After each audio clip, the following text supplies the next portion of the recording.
পোস্তটু পাস্তার আরও একটা রেসিপিতে আপনাদের সবাইকে স্বাগত। আর আজ আমি বানিয়ে নিচ্ছি বাঙালির সিগনেচার একটা রেসিপি, শুক্তো। যে কোনো অনুষ্ঠান বাড়িতে যাকে ছাড়া ভাবাই যায় না। তো আসুন শুরু করা যাক।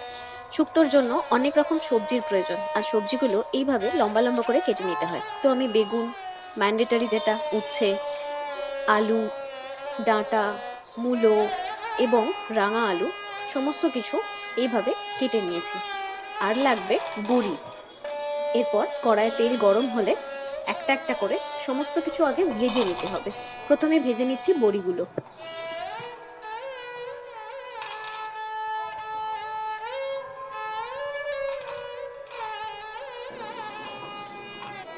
এরপর উচ্ছের পালা। উচ্ছেগুলোকেও অল্প তেলে পুরোপুরি না ভেজে একটু নরম অবস্থায় তুলে নিতে হবে। এবার বেগুন, একইভাবে বেগুনগুলোকেও আমি ভেজে তুলে নিচ্ছি। আর এরপর রাঁধুনি ফোড়ন দিয়ে দিয়ে দিতে হবে আলু, এক এক করে রাঙা আলু, কাঁচকলা আর মূলোটা। এগুলো সব ভালো করে ভেজে নিতে হবে কিছুক্ষণ। এরপর দিয়ে দিচ্ছি ডাঁটা, আরও কিছুক্ষণ ভেজে নিতে হবে। দিয়ে দিচ্ছি আদা বাটা, আমি 1 চামচ আদা বাটা দিলাম।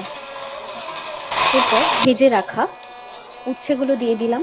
পরিমাণ মতো নুন দিতে হবে। নুন দিয়ে বেশ খানিকক্ষণ ভেজে নেওয়ার পর এতে আমি দিয়ে দেব গরম জল। আর চাপা দিয়ে কিছুক্ষণ এটা সেদ্ধ হতে দেবো। ততক্ষণে একটা মশলা বানাতে হবে। তার জন্য কালো সরষে 1 চামচ আর 1 চামচ পোস্ত নিয়ে ভালো করে পেস্ট করে নেব। এরপর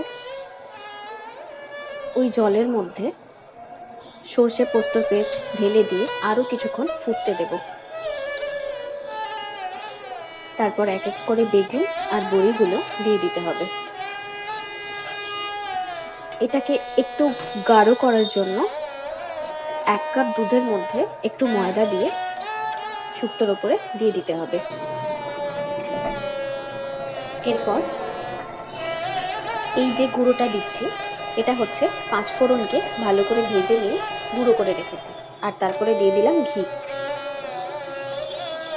5 মিনিট পর গ্যাসের ফ্লেমটা অফ করে দিলে একদম রেডি হয়ে যাবে অনুষ্ঠান বাড়ির মতো শুক্তো।